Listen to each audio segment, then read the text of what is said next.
Hi friends, அஸ்ஸலாமு அலைக்கும். Welcome to my channel. இன்றைக்கி நம்ம சேனலில் டேஸ்டியான ஒரு சிக்கன் குழம்பு ரெசிபி தான் பண்ண போகிறோம். அதுவும் வறுத்தரைச்சி இந்த சிக்கன் குழம்பு பண்ண போகிறோம். ரொம்பவுமே டேஸ்டியாக இருக்கும். வாங்க எப்படி பண்ணலான்னு பார்க்கலாம். ஃபஸ்ட்டு தேங்காவை வறுக்கணும். அதுக்காக வேண்டி ஒரு பாத்திரத்தை அடுப்பில் வச்சுருக்கேன். பாத்திரம் நல்லா ஹீட்டானதுக்கப்புறமா கொஞ்சமாக தேங்காய் எண்ணெய் சேர்த்துடலாம். பட்டை, கிராம்பு, ஏலக்காவும் சேர்த்துருக்கேன். 2 ஏலக்காய் தான் சேர்த்துருக்கேன். 2 கிராம்பும் சேர்த்துருக்கேன்.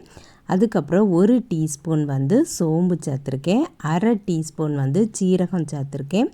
அதே மாதிரி 1 டீஸ்பூன் நல்ல மிளகும் சேர்த்துருக்கேன். பாதி மூடி தேங்காவை துருவி அதையும் சேர்த்துருக்கேன். எல்லாமே சேர்ந்து நல்லா வதங்கட்டும். சிக்கன் நிறைய இருக்குது, கிரேவியும் கொஞ்சம் அதிகமாக வேணும்னா தேங்காய் இன்னும் கூட கொஞ்சம் அதிகமாகவே சேர்த்துக்கிடலாம். 1 டேபிள் ஸ்பூன் கசகசா சேர்த்துருக்கேன். அதுக்கப்புறம் சின்ன வெங்காயம் சேர்த்துருக்கேன். 2 பல்லு பூண்டு சேர்த்துருக்கேன். ஒரு சின்ன துண்டு இஞ்சியும் சேர்த்துருக்கேன். இந்த அளவுக்கு கலர் சேஞ்ச் ஆனதுக்கப்புறமா கொஞ்சம் கறிவேப்பிலையும் சேர்த்துடலாம். கோல்டன் ப்ரௌன் வந்ததுக்கப்புறமா அடுப்பை ஆஃப் பண்ணிட்டோம். இந்த அளவுக்கே நம்மளுக்கு கலர் போதும். இப்போ அடுப்பை ஆஃப் பண்ணியாச்சு. இந்த சூடோடையே 1 டேபிள் ஸ்பூன் மல்லித்தூளும் ஆட் பண்ணியிருக்கேன். நல்லா ஆறுனதுக்கப்புறமா ஃபைன் பேஸ்ட்டாக அரைச்சிடணும். குக்கர் அடுப்பில் வச்சுட்டு அதில் தேங்காய் எண்ணெய் சேர்த்துருக்கேன். எண்ணெய் ஹீட் ஆனதுக்கப்புறமா 1/2 டீஸ்பூன் போல் சோம்பு ஆட் பண்ணிடலாம்.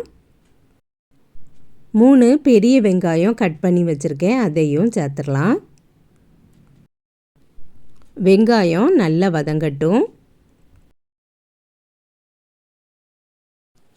வெங்காயம் வதங்கும் போதே கொஞ்சம் உப்பும் சேர்த்துடலாம். கல் உப்பு சேர்த்துருக்கேன். இப்போ பார்த்திங்கன்னா வெங்காயம் நல்லா வதங்கியாச்சு. 1 டேபிள் ஸ்பூன் போல் இஞ்சி பூண்டு விழுது சேர்த்துடலாம்.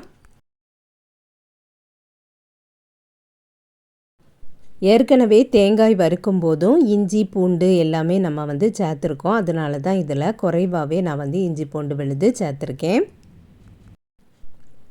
பழுத்த 2 பெரிய தக்காளி கட் பண்ணி வச்சுருக்கேன். அதையும் சேர்த்துடலாம். வெங்காயம் தக்காளி எல்லாமே நல்லா வதங்கட்டும். இந்த வெங்காயம் தக்காளி நல்லா வதங்கும் போது தான் இந்த கறியே நல்ல டேஸ்டியாக இருக்கும். தக்காளிலாம் நல்லா வதங்கியாச்சு. இனி மல்லிக்கீரை ஆட் பண்ணிடலாம். வெங்காயம் வதக்கும்போது 1 டேபிள் ஸ்பூன் வத்தல் தூள் ஆட் பண்ணியிருக்கேன். இப்படி சேர்க்கும்போது தான் நல்ல ஒரு கலராட்டி இருக்கும். அதனால தான் நான் தேங்காய்க்கு கூட சேர்க்கலை. 3-4 பச்சை மிளகாவை கீரி சேர்த்துடலாம்.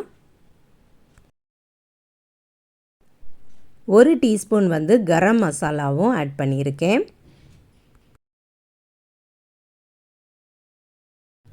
எல்லாம் நல்லா வதங்கினதுக்கப்புறமா சிக்கன் வாஷ் பண்ணி வச்சுருக்கதை சேர்த்துடலாம்.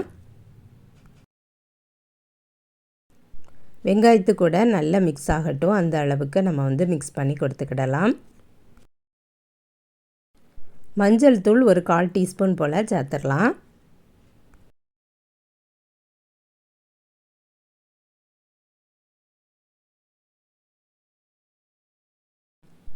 கொஞ்சம் புதினா கீரையும் சேர்த்துடலாம்.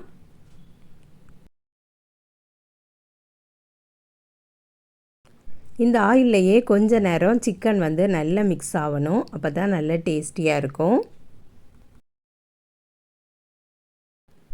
நல்லா மிக்ஸ் ஆனதுக்கப்புறமா தேங்காய் வறுத்து அரைச்சி வச்சுருக்கோம். அதை சேர்த்துடலாம்.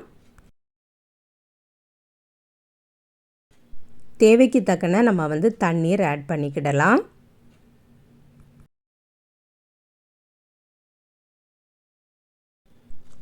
உப்பு கொஞ்சம் குறைவாக இருந்தது, அதனால் எக்ஸ்ட்ரா உப்பு ஆட் பண்ணியிருக்கேன். நல்லா கொதிக்க ஆரம்பித்ததுக்கப்புறமா குக்கரை மூடி ஒரு விசில் போட்டுடலாம். சிக்கன்னால் ஒரு விசில் போட்டாலே போதும், சூப்பராக குக் ஆயிரும். இப்போ பார்த்திங்கன்னா நல்லா கொதிக்க ஆரம்பித்தாச்சு. குக்கரை மூடிடலாம். ஒரு விசில் வந்ததுக்கப்புறமா கொஞ்சம் நேரம் அப்படியே விட்டுறணும். அப்போ தான் நல்லா குக் ஆகிருக்கும். இப்போ பார்த்திங்கன்னா நல்ல கலர்ஃபுல்லாக சூப்பராக இருக்குது பாருங்கள். குழம்பும் நல்ல கரெக்டான கன்சிஸ்டன்சியில் இருக்குது. சிக்கன் வறுத்தரைச்ச குழம்பு ரெடி ஆகிட்டு, நீங்களும் இதே மாதிரியே ட்ரை பண்ணி பாருங்கள் ஃப்ரெண்ட்ஸ். இந்த வீடியோ பிடிச்சிருந்தா லைக் பண்ணுங்கள், ஷேர் பண்ணுங்கள். நம்ம சேனலை இது வரைக்கும் சப்ஸ்கிரைப் பண்ணலைன்னா சப்ஸ்கிரைப் பண்ணிடுங்க. நெக்ஸ்ட் வீடியோவில் வேறு ஒரு ரெசிபியில் சந்திக்கிறேன். அஸ்ஸலாமு அலைக்கும்.